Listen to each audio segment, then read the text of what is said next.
Tonight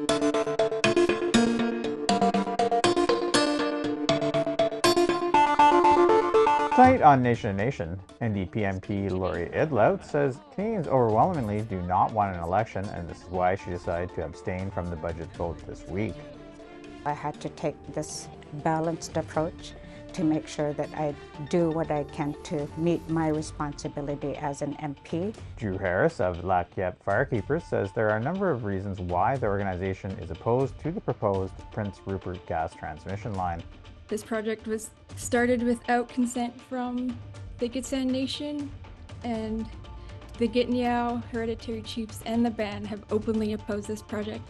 John Gordon of Nietzsche says it is disappointing federal money set aside for off-reserve Indigenous housing hasn't been dispersed more quickly. If we could have flowed the money whenever it was first announced, would have been preferable. Costs have gone up, inflation continues to rise, we're now in a tariff war. Welcome to Nation to Nation. I'm Fraser Needham. The Carney government passed its first major test this week, getting its budget through by a narrow margin of 170 to 168 votes. Je déclare la motion adoptée. Thank you, sir.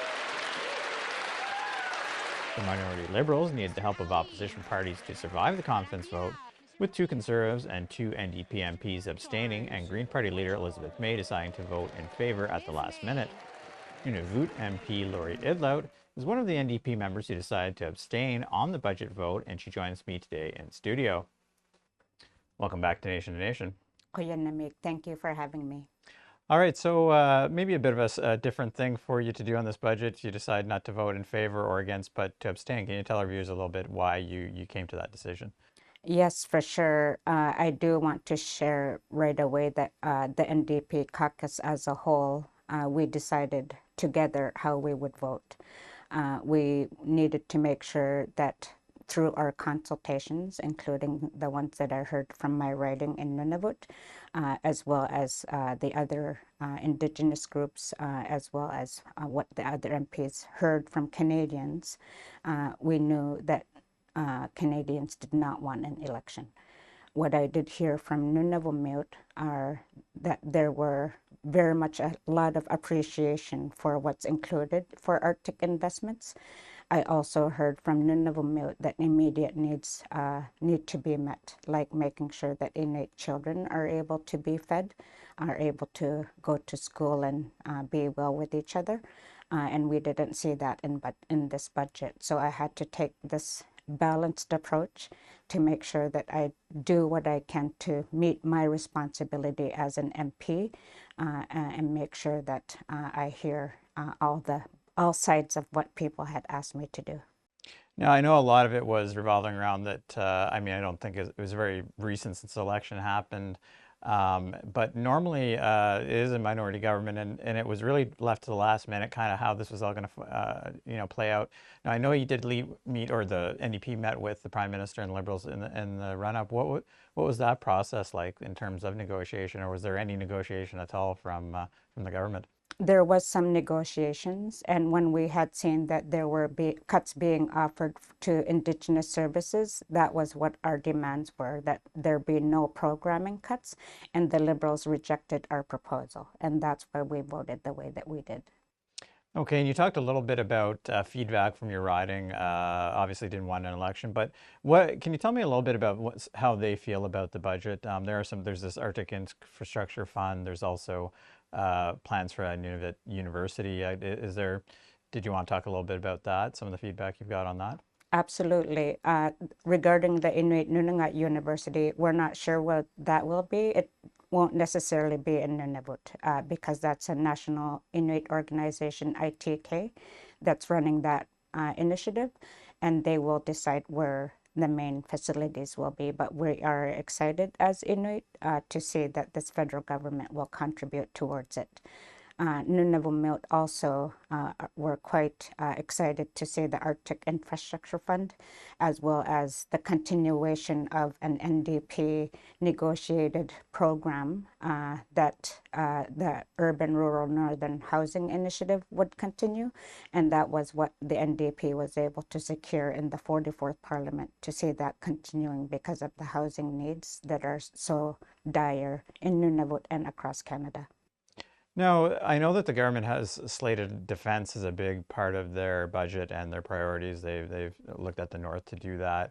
Um, but is there a little bit of cynicism at the same time that really, like, there's been a lots of talk about the North and Nunavut in the past, and they haven't really got this infrastructure funding. Is there still, what are your constituents telling you? Are they kind of skeptical still about it, or do they need to see some things happen first before they kind of buy into what the government is talking about? Absolutely. We've been continually trying to make sure that people understand to differentiate between Arctic security and Arctic sovereignty.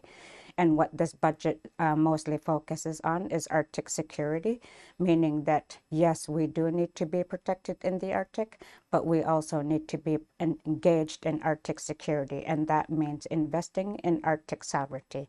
And what does that look like? That means investing in people, investing in Canadian Rangers, investing in housing, investing in education and health, so that Northerners too can be engaged in Arctic security rather than only having the military fly in to keep the Arctic secure. Now, there have been some criticisms of the Prime Minister that he doesn't do enough consultation or hold enough meetings with people. Have they, as the government, actually been consulting with constituents before they sort of make these announcements, or has it sort of been a lot of it from Ottawa? A lot of it's definitely from Ottawa. They're to the extent that they're not being clear about what they mean by their consultations. For example, I've been fighting for the Inuit Child First initiative to go on, and the ministers keep saying that they're working with Inuit partners, but there has not been one Inuit partner that have answered to me who they are. There's no clarity. They're being vague about who their Inuit partners are, and no one has stepped up in Nunavut to say that they are the Inuit partners that are being consulted. Okay, maybe I understand you submitted a recent question to the government on the Inuit Child First initiative. Maybe you want to talk a little bit about that and what you're able to find out? Yes, absolutely. It was very illuminating. Because when, for no reason other than what appeared to be a political reason, the Liberals cut the Hamlet food voucher program, which provided vouchers for Inuit families to be able to buy groceries. And when they were able to use that Hamlet food voucher program, the families were able to pay other bills, they were able to feed their families, and they were able to have a better sense of mental health, knowing that they would have this source of funding to feed their families. So when all of a sudden it was cut, so many Nunavut reached out to me and said that they needed the program to continue. And one of the approaches that we took was to get educated about it, to find out what the figures were. And the order paper question that we got showed, for example, that over the 2 years that it was running, when we did the math, it basically came to about $18 per day per child to be fed through this program.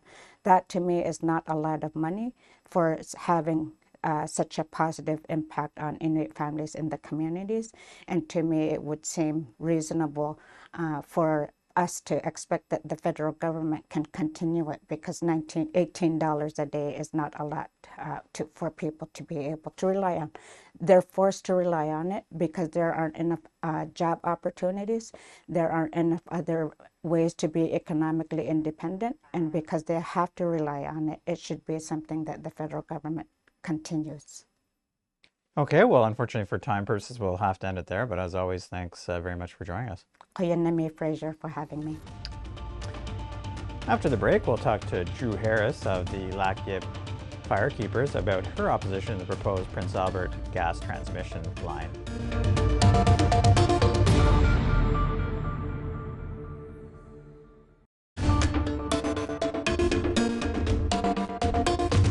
Welcome back. Last week, Prime Minister Mark Carney announced one of the projects being referred to the new Major Projects Office is the Ksi Lisims liquefied natural gas project in northwestern British Columbia.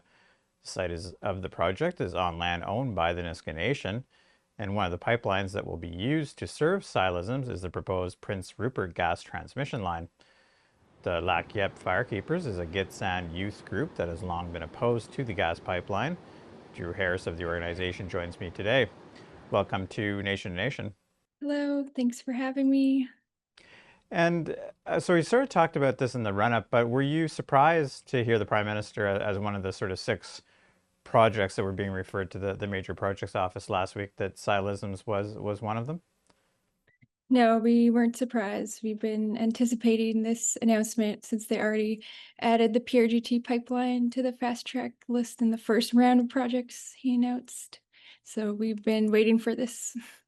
Right. And I guess maybe for our viewers, you could tell, I know there's a lot, but some of the reasons that your organization is opposed to this Prince Rupert gas transmission line. Yeah, so first of all, I just want to say my name's Drew Harrison. On my mother's side, I'm Wet'suwet'en and I belong to the Lexilyu Ganechlaya Small Frog clan. And on my father's side is Gitxsan and my father clan is Lekibu Wilptquoimt. And I've grown up on the Gitxsan territory my whole life and it's taken care of me like many other people. So our group, the Lekyip Firekeepers, formed last August in response to the PRGT pipeline being brought back to life after being doormat for a long time. It first started in 2014 and then it got shelved in 2017. So we thought we already beat this project, but we seen last year with the new announcements of it getting brought back, many of us in the community felt really blindsided and kind of shocked that this is coming back. And we already said no to this project when it first came. So we knew we had to start organizing and preparing for the next fight against this project. So our group formed because there's many young people that are really nervous and concerned for their future with the state of the world right now, with the ecological collapse happening everywhere, natural disasters taking out communities. And we know that Indigenous communities are often impacted the most out of these disasters. So lots of us are coming from this with a place of concern for our futures. And many of us also depend on our Lekyip for our resources, for food. Many people are living paycheck to paycheck. So having access to healthy food on the territories is what keeps them going. And yeah, that's really something that we have concern for, and also just the lack of consultation for this project is a huge concern for us. Yeah, so this project was started without consent from the Gitxsan Nation, and the Gitniao hereditary chiefs and the band have openly opposed this project and burned their agreements. And there's many Gitxsan title holders who also oppose this project. And there's just a small minority of Gitxsan title holders that have approved this project without public consultation. Okay, and I know the Prime Minister was asked a number of times because this is one of the projects I think that has the most opposition, like First Nations opposition to it, out of the ones that have been named so far. And he said it doesn't necessarily mean these projects will go forward. They're just sort of setting the groundwork for them to be successful. What do you think about that? Do you believe that, or do you believe that this is a push just to get this project done? Yeah, I mean, we saw last year they granted this substantially started without meeting hardly any requirements for it to be substantially started. And we can just see the continue of them backtracking on their own rules and regulations and bending them so that they can push these projects through on a fast timeline. Like a year is crazy. Now, I know one of the things, and I'm sure you've heard it, is that, of course, we're in this sort of tariff war with the United States, and we get told, these are unprecedented times. We have to think differently. First Nations have to think differently about projects, and we have to be open to more development projects with, some of the resources that, that Canada has. I'm sure you take issue maybe with this, but what's your response to sort of that sort of line of argument? We aren't saying no to jobs.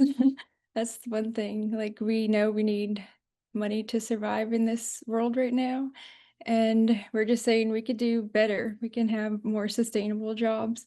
We don't have to sacrifice our health for these projects, because many of these projects are also tied with really bad health concerns. But yeah, the fact that this project is being labeled for Canadian interests when the Sealisms is owned entirely by Western LNG, which is a Texas-based company, just doesn't make sense to be pushing an American-owned project for Canadian nation building. I don't see how that.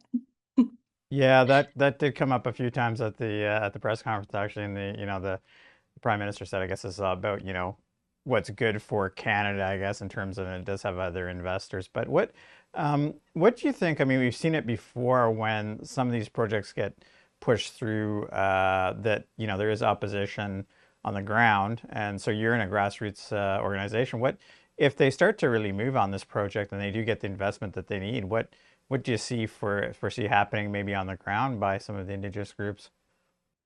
I don't know. I know there's currently two other nations taking this project to court along the pipeline, which are the Shimshan, and they never got consent for this project. Gitsan are many of the Gitsan are opposing this project, and we've been making contact with many other youth from the other nations that are listed along this project, and they also oppose this. So I think there's going to be a growing opposition from the beginning and end of this pipeline. And there will be various ways of showing that through court cases, on the ground, camps, and yeah, there's going to be lots of opposition coming out of this. Yeah, certainly. There's lots of discussion, and we'll have to see. And they still need a lot of investment dollars too, I think, to make it go forward. But we'll have to unfortunately end it there for time purposes. But thanks very much again for joining us today and telling our viewers about your organization. Yeah, thanks for having me. After the break, we'll talk to John Gordon, the CEO of National Indigenous Collaborative Housing Incorporated, or NICHI, about money set aside in the recent federal budget for Indigenous housing.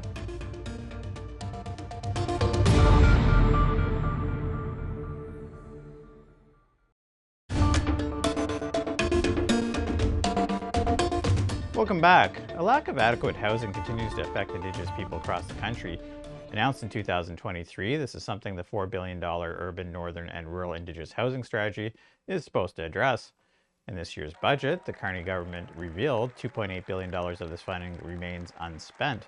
John Gordon is the CEO of the National Indigenous Collaborative Housing Incorporated, or NICHI, an organization that helps coordinate some of these off-reserve housing projects. Joins me today from Vancouver to talk about the budget and other issues. Welcome to Nation to Nation. Thank you, Fraser, and I'm happy to be here. And yes, I'm joining you from the Tsleil-Waututh, Squamish, and Musqueam People's Territory here, and I appreciate being on their territory here at the BC Central Housing Conference. So thank you for having me. Now, just wanted to turn to the budget for a second. Now, some people were surprised that there still remains this $2.8 billion of unspent money in this fund, including myself. Should this money have already flowed? If we could have flowed the money whenever it was first announced, would have been preferable. Costs have gone up. Inflation continues to rise. We're now in a tariff where the cost of building is going to be more expensive. We're not going to build as many units and have as much impact with that money as we could have if the money was released right away. I can't really speak for the government. That's a good question for the government. We're ready, willing, and able. We have projects that are shovel ready. When we did our first proposal call in June of 2023, we ended up with 447 proposals submitted to us. Those 447 proposals had identified $2.2 billion in projects. We funded $281 million. We have several $100 million worth of projects ready to go now. We're just waiting for money. While the government's talking about it, we're actually delivering housing units and providing keys to tenants. Right, and I guess one thing, I was looking through my notes and I noticed, I went back and there was this announcement for the plans for a National Indigenous Housing Center that was supposed to, that would be an organization that would sort of, pick some of these projects or, allot them. But I don't think that has ever actually happened. Do you know what's happened to that, or is it's still on hold, or have you been in contact with the government about that? Those are questions that you'd have to ask the government, Fraser. Unfortunately, I don't have the answers. What I do know is that when that RFP was released for the creation of a National Indigenous Housing Center, we were in a much different time than we are today. We now have the tariff war with the United States. We have an economy that's struggling somewhat and might even find some more difficult speed bumps down the road. All that to say, today is much different than that point in time. And I think that really the focus now needs to be on addressing the housing crisis, getting money into communities, to local housing providers, to build houses, to get keys into the hands of tenants. We need less bureaucracy. We need more delivery. Okay, so I thought I might turn to something and not try to put you on the spot also, but a lot of the organizations that I know that it's still, this money is coordinated through the Canada Mortgage and Housing Corporation. We've had complaints from different Indigenous housing organizations saying this is just another layer of bureaucracy, that it sort of slows up the process, and maybe should look to, again, sort of a more of a by Indigenous, for Indigenous sort of housing policy. Is that something you think that's realistic, or is something, you know, that the government needs to move to, or what's your thoughts on that? I think the evidence of the $281.5 million that Nietzsche managed, we managed to get that into the communities and have keys in people's hands in 18 months for less than 2% administration. How did we do that? By leveraging the success of Indigenous housing providers and communities. They know what their priorities are. They have dealt with municipalities where they're located. Some of these organizations have been in existence for more than 50 years. So these community organizations, led by dedicated volunteers and boards of directors, are the real champions here, putting money into their hands to build good projects that their community needs. That's the solution. And it's not that difficult. You want more money, you want more housing, put the money into the hands of local community members to build that housing. The government consistently is trying to talk about, how do we lower development charges? How do we lower financing? How do we need new financing vehicles? Do we need this? Do we need that? They make the issue very complex when really it's very simple. Invest more money in housing, more housing gets built, the housing crisis goes away. Trying to deal with bureaucracies and how they're going to lower development charges or create new financial instruments or get better financing, those things are all complex issues. You could deal with those, but you deal with those in a slow span of time, lowering the overall cost of construction, of building units. But putting money into the hands of local communities is what's key and critical. We can talk all day about other things. You want money, you want housing crisis solved, put money in the hands of local Indigenous housing providers, and they'll solve the housing crisis for Indigenous communities. Okay, well, unfortunately for time purposes, we'll have to end it there. But as always, thanks very much for talking to me today, and I hope we can do it again. I hope so, because there are so many other things I wanted to say. I do applaud the government for Build Canada Homes and some of the efforts they're making to address the crisis. And Nietzsche looks forward to working with them. Happy to come back anytime, Fraser, to talk about this very key and critical issue for urban, rural, and northern Indigenous people across Canada. Absolutely. That concludes this week's episode of Nation and Nation. If you missed any part of tonight's show, check out our podcast at aptnnews.ca/podcast. I'm Fraser Needham. Good night.